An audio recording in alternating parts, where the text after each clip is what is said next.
and we want to welcome everybody to More Talk. Yeah, we probably are up there we're not as cold as the record low temperatures in Iowa, the Dakotas, but it is cold here on the East Coast.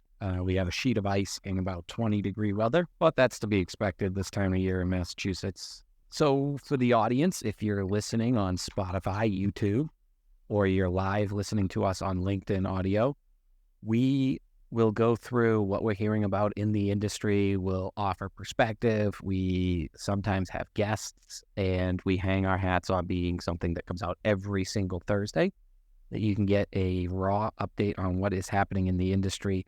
Today, Michael, you're out at a conference, and there's also obviously some big news around the mourning and the loss and the remembrance of David Stevens and what he did. So what we'll do today is mix in a lot of tribute to David Stevens, but we'll also at least give some updates because you're at the conference on what you're hearing and what that means for loan officers that are stuck, waiting on inventory. So, we'll try and be respectful of switching in and out.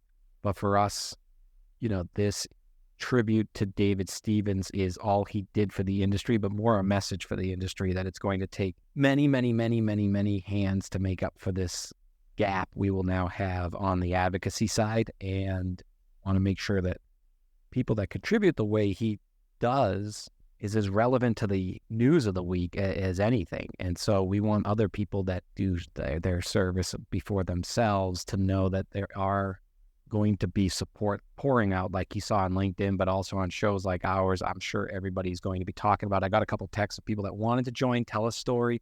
I'm going to read through a couple LinkedIn ones, a couple emails I got. But before we do, Michael, where are you and what's your plan over the next couple of days and then the conference, and how is it different than some of the single family residence mortgage properties that we're all used to talking on here?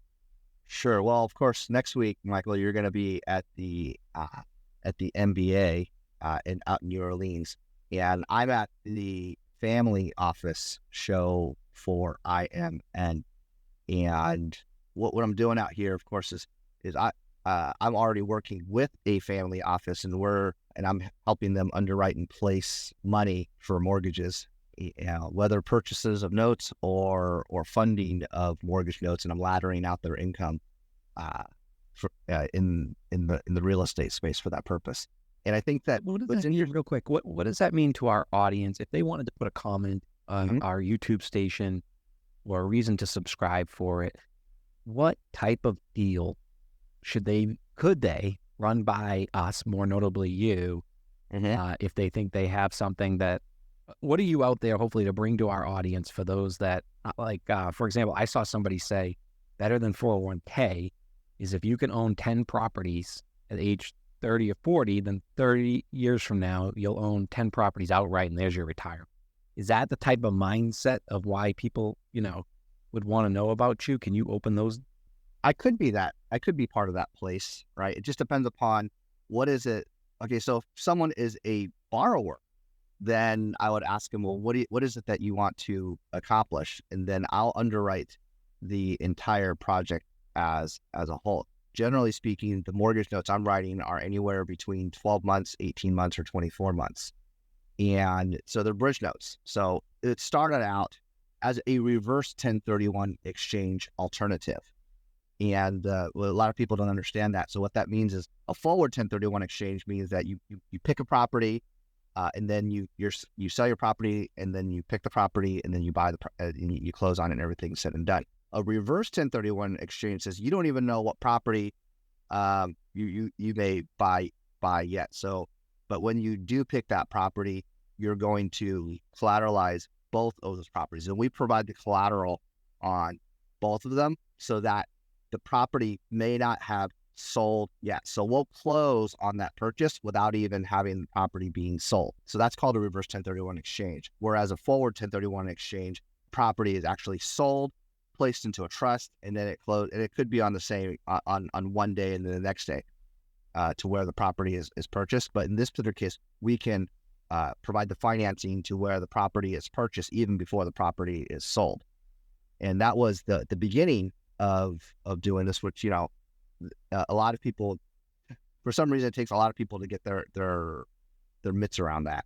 And so that's one aspect to where you can buy a property. That way, in this environment, if you don't know yet what you're going to buy because you keep on thinking that you need to sell first, then this is what that one aspect to say, okay, they could actually go out and buy the property. And then for a mortgage originator or a realtor, the listing agent still gets the listing. They still get the buy side. The mortgage originator still gets the refinance, because when they sell that property, they're either going to A, pay off the new loan, or B, they have to refinance that property in order to pay me off. So even if they sell the property, if they want to refinance the property, say for example, it was a $1 million transaction, and there's $700,000 or $800,000 on it.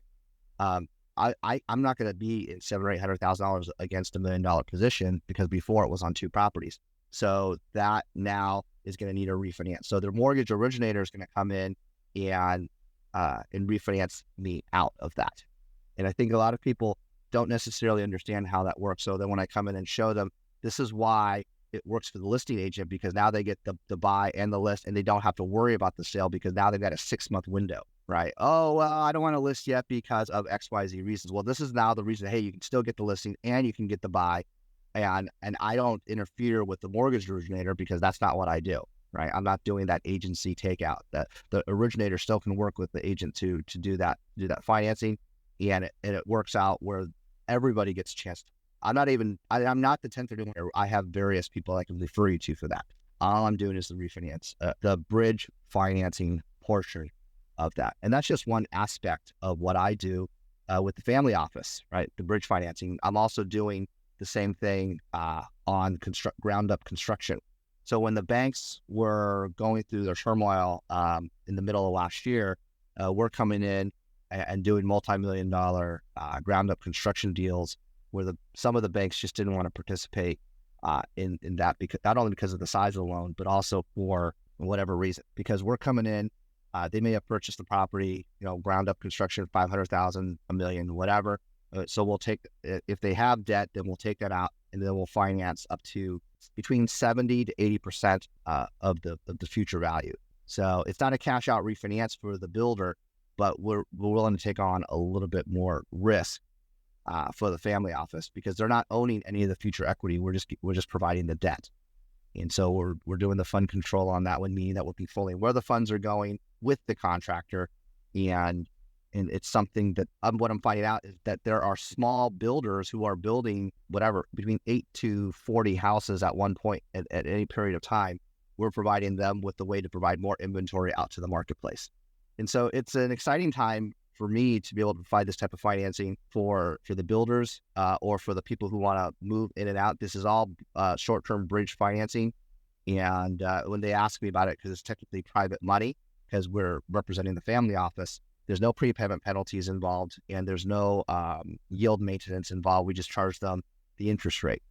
And it's just, that's what we do. We're representing the family office, so they're looking for yield. And when I say ladder, what that means is that because I've been told there's a certain dollar amount that they want to invest, I make the income, their interest income, last over a certain period of time, so they now know how much income to expect for interest income. And then there's creative financing nuances that I can add to it. I can add an interest reserve to where if the builder may not want to spend their liquidity, we can add what's called an interest reserve, so that the investor receives interest on that interest reserve, but the borrower or the contractor, they don't have to make the mortgage payment because we funded it in advance. I think this is important because we want listeners to engage with us from the customer side, builders, people looking for homes. And if inventory is low, and this helps create a conversation, a place where real estate agents and loan officers can come and engage as well. I find, in social media, the areas of, or where you're providing funds, Michael, is where a lot of the conversation starts. And, and I think one of the segues, and we can come back here. So what we'll do is for the next, let's say, 10 or 15 minutes before we come back, we'll segue over to David Stevens, but I think you were saying it the other day. He is looked at somebody that represented conventional loans because he's a Absolutely. former FA commissioner. He's a former MBA president, obviously a friend of many of the state MBAs and willing to speak. But he also provided a lot of insight. We were talking earlier on the non-QM space as well. He just had this ability to articulate what was most healthy for the mortgage industry and those that provide mortgages to households across the United States. Not just the mortgage industry, and also to the home buyer, the homeowner, and to our entire industry as well. He was a champion of the cause, and I think that one of the things that I want to definitely touch on this particular part, because as he was able to take the torch and champion for the entire mortgage industry, just after the pandemic, we see a decline. We've seen a decline in people in the industry, and we've also seen not only just in business but in the industry itself. But now, when I show up to and we're going to see next week how it is at the MBA next week. But one of the things I'm looking at is, if you are in the industry, whether you're in sales or if you're an executive, are you just in that survival mode and just champion for your own cause, for your own IMB, for your own ancillary service? Or are you championing the entire mortgage industry? And I really felt that, and I didn't get a chance to one-on-one talk to David Stevens, but I really got the sense that in listening to what he had to say, he was a champion for the entire industry. Not just for the executives, but also for the consumers across the board. And it's hard for us to be able to find people that are not only a champion for the business, but also very vocal about this. Because I've been watching David Stevens on various, whatever media channel, whether it's on the internet or written media, for the last now 15 years. And so to be able to get onto the stage, not only in written format, and then move into social media by being on social media platforms and speaking, whether it's on a podcast, whether it's on a news article, it's something that we need to be able to transition into, not just for the silliness that we see on TikTok or Instagram, but also being a champion for the cause. And I think that's the torch that he is hopefully looking to pass on, so that we can be a better industry, not just better people, but a better industry, and providing not only the right mortgage product that are out there, but fighting for the consumer and fighting for our industry, fighting for what is the best way that we can provide a service and product to the real estate community. Yeah, I think it's important, even real estate agents, loan officers, there are certain people to know who's representing or fighting to make getting into homes or mortgages easier. So Dave is somebody began 1983 at the World Savings, and then he worked with Freddie Mac, Wells Fargo, Long and Foster, and then in 2009, President Obama appointed him Assistant Secretary of Housing, and then he was the FHFA Commissioner, where he served from 2009 to 2011, and then from there he assumed the position of President and CEO of the Mortgage Bankers Association for several years, and then most recently was a consultant in the industry. Ed Delgado from 5-Star Global said some nice words here, so I'll just read them real quick. But he served as president and CEO of the Mortgage Bankers Association from 2011 to 2018. This is after having a job in the government.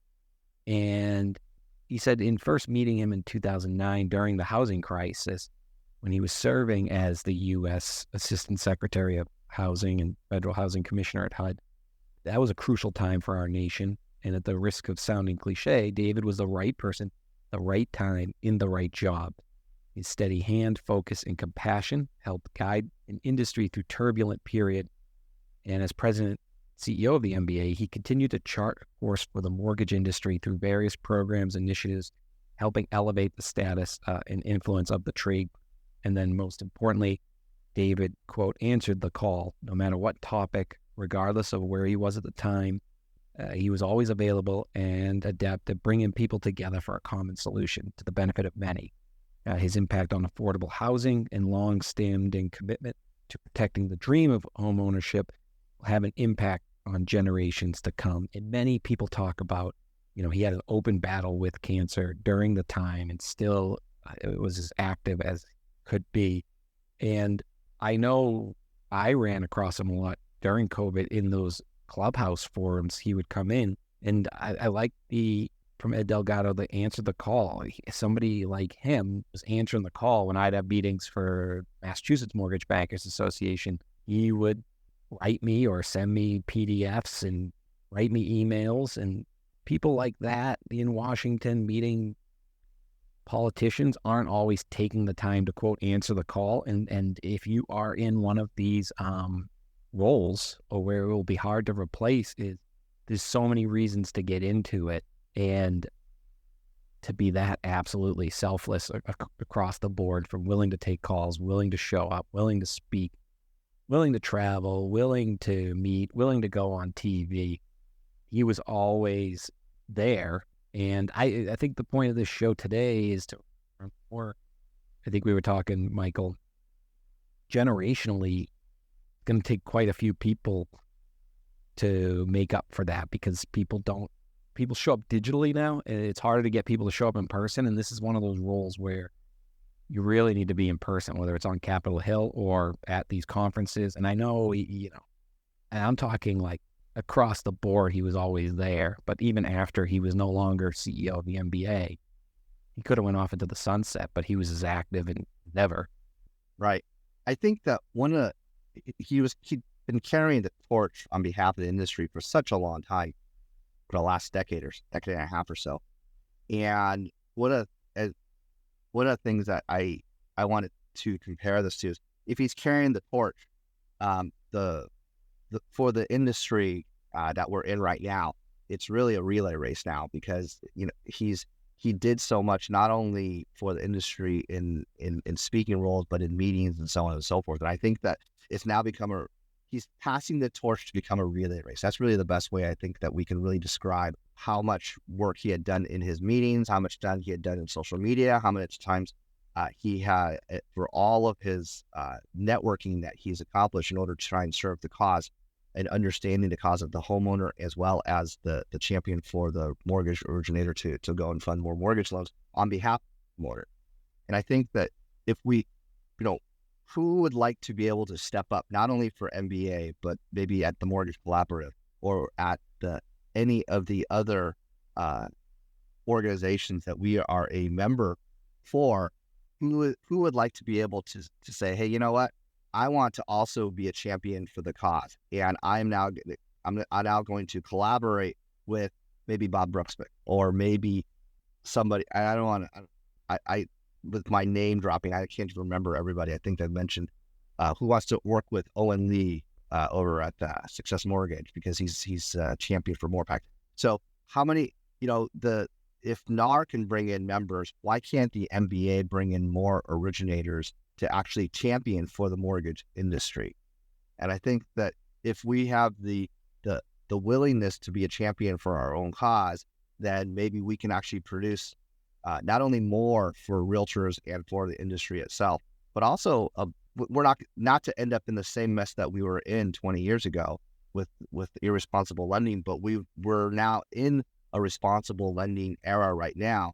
And the key is to provide more responsible lending and more opportunities, and even more so, more education to the homeowners and future homeowners, so that we can be more of a champion for the cause. Because after the pandemic, we had all that craziness from the last 2 years. Affordable housing is going to be more on the forefront than ever. And as I'm here, Albert, at the IMN family office, there's a lot of talk about what type of products are going to be made available by those who have the financial capacity to put into housing, not just for construction, but I'm talking about affordable housing. I'm talking about down payment assistance. I'm talking about all kinds of other, which are technically top secret programs that are going on there right now in the private space, to be released into the public space of what could be available. And I think that for him to be such champion for the cause, and to speak on behalf of the industry is going to, not only is it missed, but really, how do we pick up the torch, and how do we run in this relay race for the industry so that we can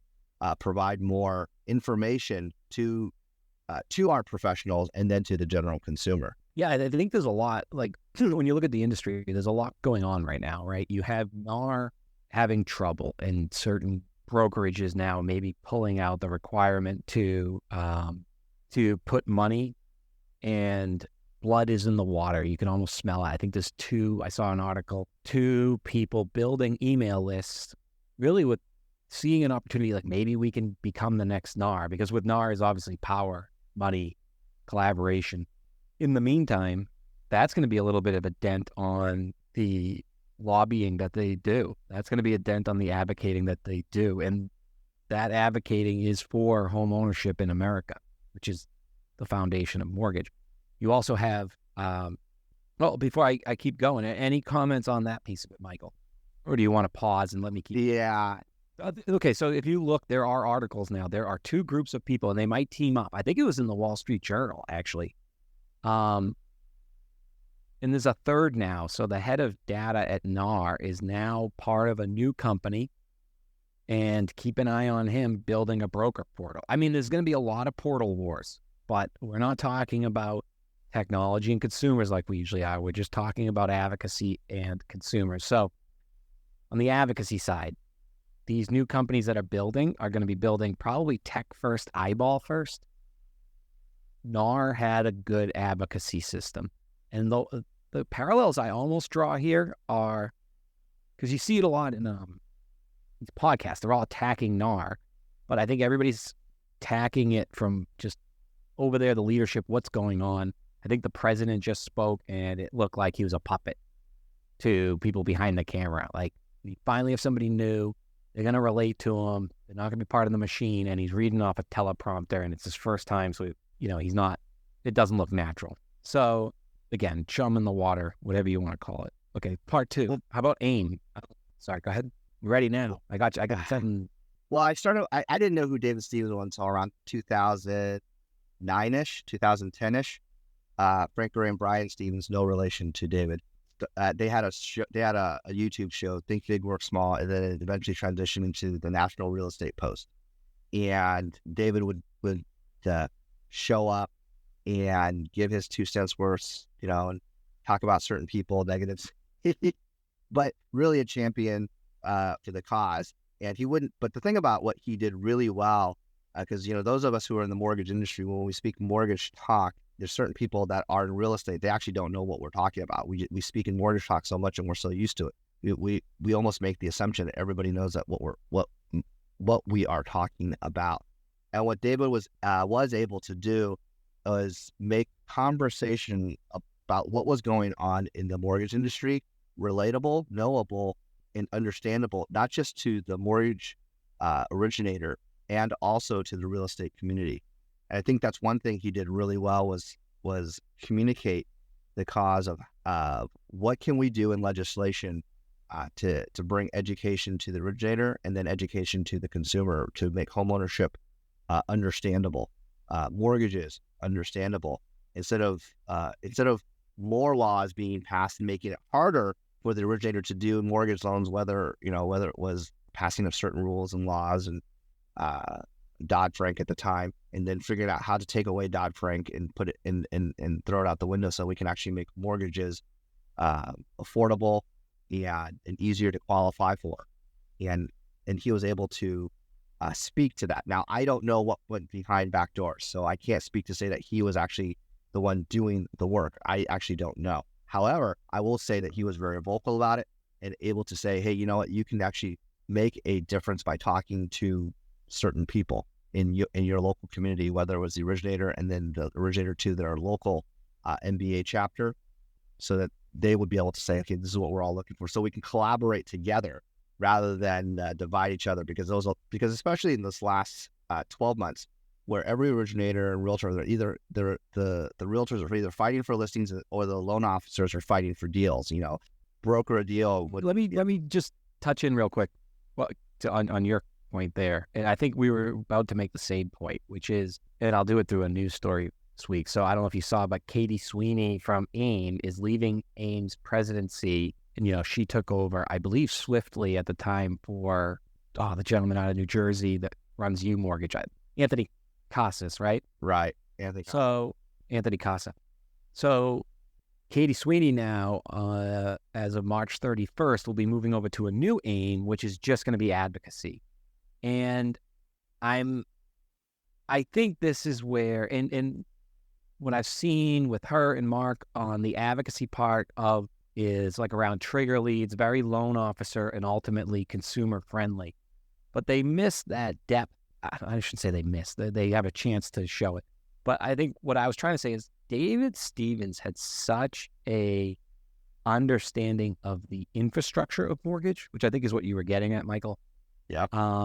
That's more than, that takes a level of being in DC, understanding how to talk, and then how it relates. I'll read a post from Greg Phillips here. I'm saddened to learn the passing of Dave Stevens. He was a tireless advocate for the American homeowner, the mortgage lending industry, and sensible housing policy.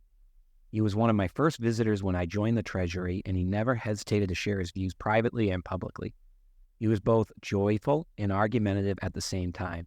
We did not always see eye to eye on a strategy for Fannie Mae and Freddie Mac. At the time, the MBA was advocating for a utility model with multiple GSE players. I still don't believe there will ever be more than 2 GSEs, but I am certain there will never be another Dave Stevens.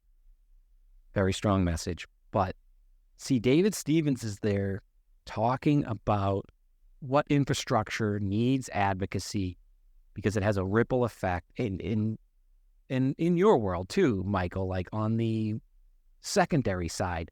There's a lot of Wall Street meets DC politics that needs to occur to keep the wheel running in favor of brokers, independent mortgage bankers, realtors, whatever it may be. And if you lose sight of that, you could be arguing for the consumer and think you're making progress, and you are in the short term, but 4 years later, something pivotal changes that really ruins the operational model and threatens your existence. And David was there on the front line because he understood it. And I think that's why it'll be hard to replace him, because the knowledge pool is very limited and lobbyists are offering a lot of money for these people to go in different directions. You would need somebody as passionate as he was about the industry.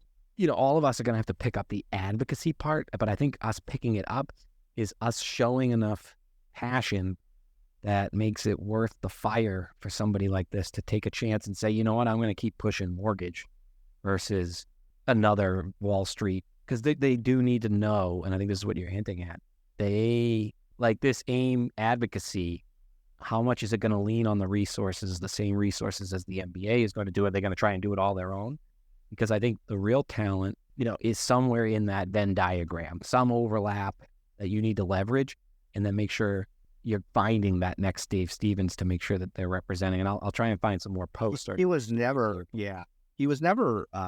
really backed down. In other words, when I see certain trade groups or industries that are speaking on behalf of our industry, one thing that he did really well was he never let the tail wag the dog, meaning that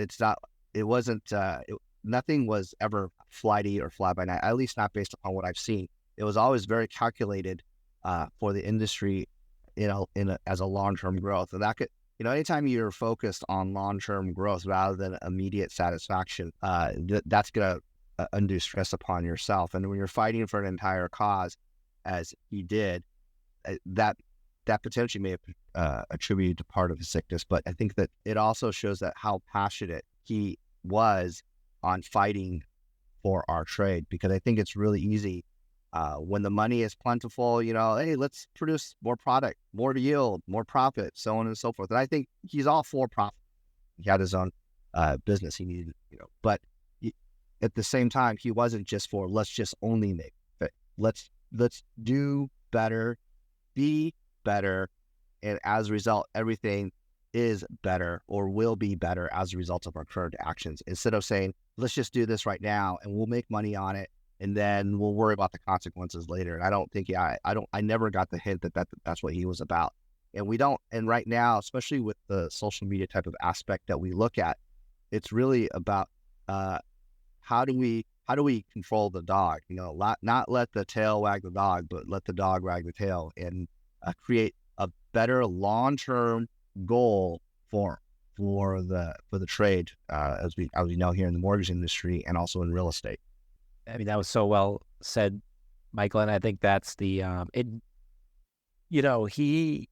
openly was battling cancer, and still, as soon as he was healthy, like I remember at the Mortgage Bankers Association in Massachusetts, at our New England conference, we were going to be the first one to have him after his treatment and really coming back. And then, I mean, it was sad. Unfortunately, at the time, he was too sick to come and couldn't make it. I believe this was 2021 after COVID. And, then you'd see him out there a lot, and he was winning or at least stronger, and you just knew that he was courageous enough to put it out there. And a lot of people sometimes make that very private, right? And so he was able to do that. And I would say there's some risk there to travel and try and do his best. And I mean, he was all over TV recently, alarming the media that what the Fed is doing is dangerous. And I remember people loving that message too, because David really ever really went after the Fed. So he must have really thought, this was something that needs attention. And when he speaks, build up clout and people listen. So the only person he ever spoke negatively about openly, Mark Calabria. And of course, a lot of people shouldn't say about him, but not to harp on that, but meaning that he definitely knew how to pick it. I'm pretty sure about that. You pick the battle. You in other words, lose a battle, but really fight for the war. And I think that's the torch that he's looking to pass on right now. Is how do we create more advocacy by participation with our within our own trade organization, so that the participation, not just at the C-suite level at the MBA, but actually getting mortgage originators involved, so that they can educate realtors to get involved or for the fight for the consumer on the financing level here. Because this isn't a chicken or egg situation of loan officers versus realtors, as much as it is, well, what can we do to provide the best type of financing available, so that consumers, homeowners, and they would be defined as investors for themselves, so that they would be able to, live their best life. And I think that the advocacy that we can provide to the industry, as long as we can promote fighting the good fight, as David did, is something that we need to figure out. How do we continue to help him fight his good fight? So not just for his legacy, but he was fighting for the legacy of the industry. Yeah, and I mean, as far as conferences go, maybe this is a good time to bring this up, but there is the Mortgage Advocacy Conference, March 19th and 20th. I will be there. I like to go to state and local on the 18th and 19th, but March 19th and 20th, it is the best conference you can go to, and you don't have to be C-level, you don't have to be a loan officer, you just have to have some passion and get a taste of it. And I think if you can hear any of this message, try and reach out to your state MBA. I think this would be the avenue, and say you want to get involved. They might be able to sponsor you going down there. They are going to be the ones that make you feel comfortable the whole time you're down there. It's a really cool opportunity to get to see people like David, and what they do behind the scenes. But everybody goes around, and you get battle cards, and you get prepped, and you visit. And the reason I say it's your state, it's where you live. So those are the people those are the state senators and the representatives that you're visiting. Sign up for that. But my big takeaway here. Also, as we do these shows, the best way you can say thank you for us is if you're listening to this on Spotify or YouTube, especially YouTube, or if you really want to, help us out, please go to our YouTube station, More Talk, Michael, and maybe you have to do our first and last names. But if you're listening right now on YouTube, if you could just give us a subscribe. I know why others do it now, but we're not trying to get to a big amount. We're just trying to get to 100 subscribers to open up some opportunities for us. So that would be a big thank you. And yeah, we're to be frank, we're speaking for ourselves because we're trying to produce a revenue stream for ourselves, just in complete transparency here. But at the same time, we're also advocating for the cause for the mortgage industry itself as well. I think that we've been able to speak to a lot of not just mortgage company executives, and also to a lot of the ancillary services that are out there, trying to figure out how do we create more value to the industry with the people that we meet that are out there providing services. This one's been a very serious show, so there hasn't been too much back and forth with us here. We are the most raw show on the industry for this reason and this reason only. 2 p.m. Eastern every Thursday. We've done it since when? July, I think, is our official date. Yeah, we had some soft shows prior to that, but yeah. All right, since June, every Thursday you can come at 2 p.m. Eastern. By the way, next week that will be a different time because I'll be on a flight, but it'll be right around then. Might be 2:15 Eastern. So but we're raw. We don't have a corporate over us, so we're saying what we think in the industry. Tiptoe around the MBA or AIM or Lenders One of the Mortgage Collaborative. We're extremely supportive of all of them. Yes. Also, anybody can come to our show is my point and raise their hand and come up and talk. And then they'll be on the podcast on Spotify. They'll be on YouTube. So where else is that found? None that I know of. So we really are the most direct, raw. So if you're a real estate agent listening, consumer, or a loan officer, or you're running a mortgage company, if you got something to say, this is the place you can say it. But if you don't want to say it and you want to tell us privately, we are more than open and willing to say what you want to say and should be said. I think there's that fear for the W-2 originators that are working for the independent mortgage banker that if I say this to my company, I may lose my job, especially because production has been down this past year. And I think that if you know of someone that wants to say something about either the industry or their own company, go ahead and tell us. I have no problem saying, one company sucks. I'm not in retail originations anymore, so I don't work with any of the wholesalers on that platform, so I don't have a problem with it. Now I may be selling to them, but if I have these higher yielding paper, they're going to want to buy it. So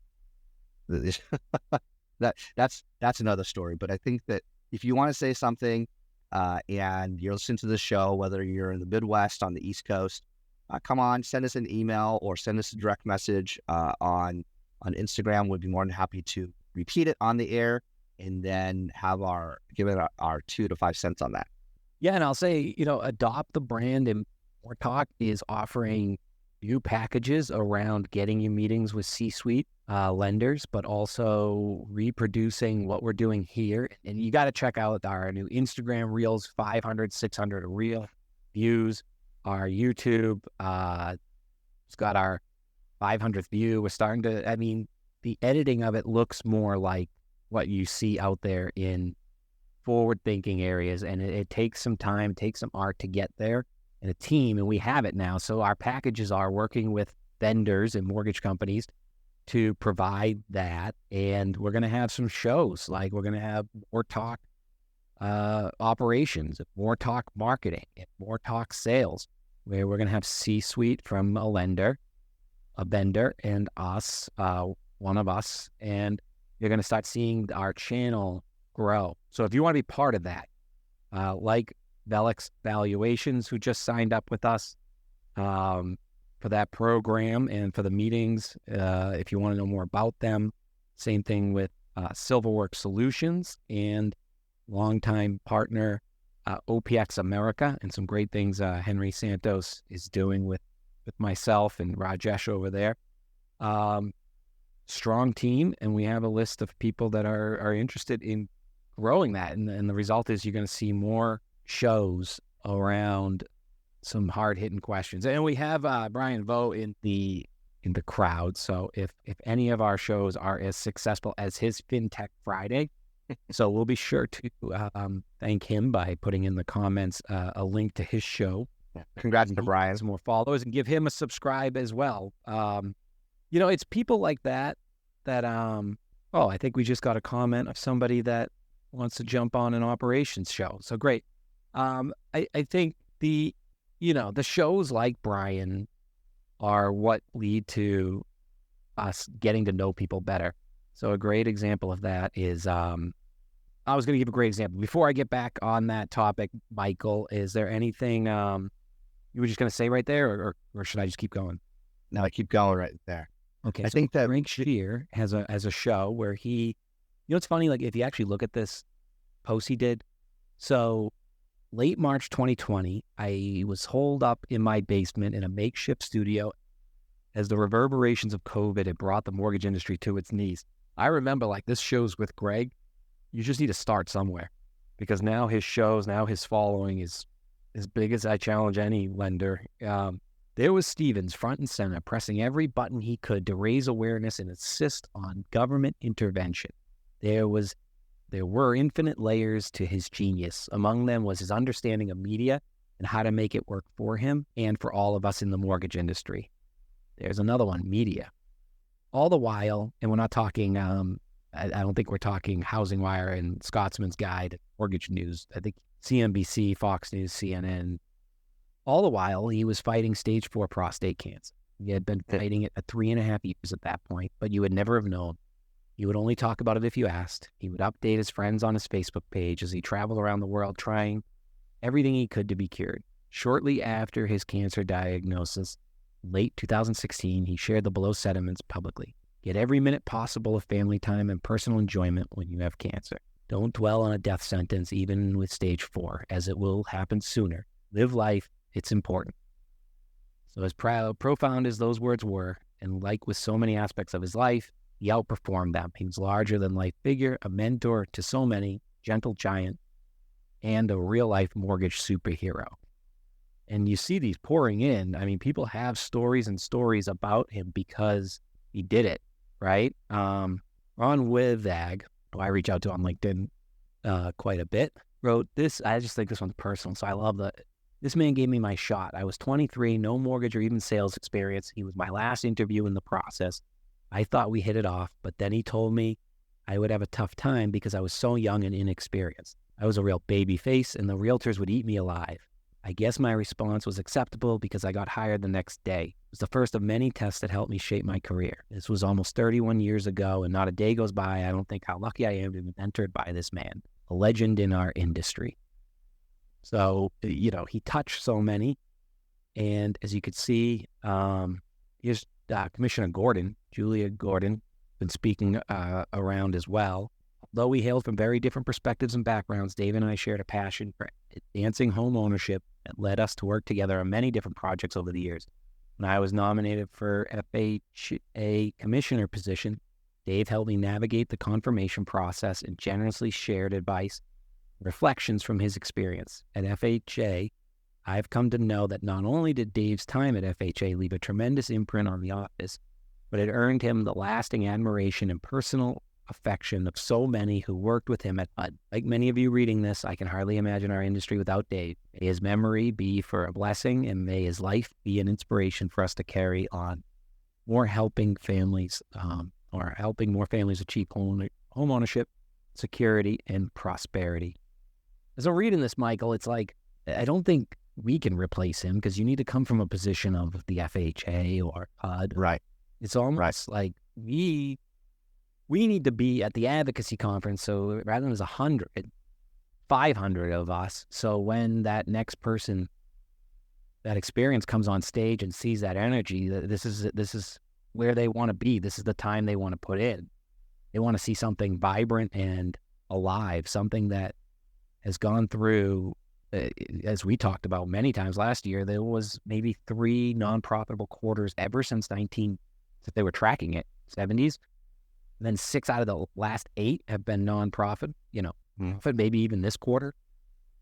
I heard this January has been tougher than people, were expecting. So if people are there and vibrant and say, he's thrown as much of this in our face as possible, we're still alive and here, that next commissioner, that next president, that next vice chair, whatever position, there's only so many of them. And they, my grandfather, all this reminiscent, my dad always said, your grandfather always used to say, everybody loves a winner. So we have to advocate that we are a winning group, because everyone loves a winner, and we need that next Dave Stevens to want to go to bat.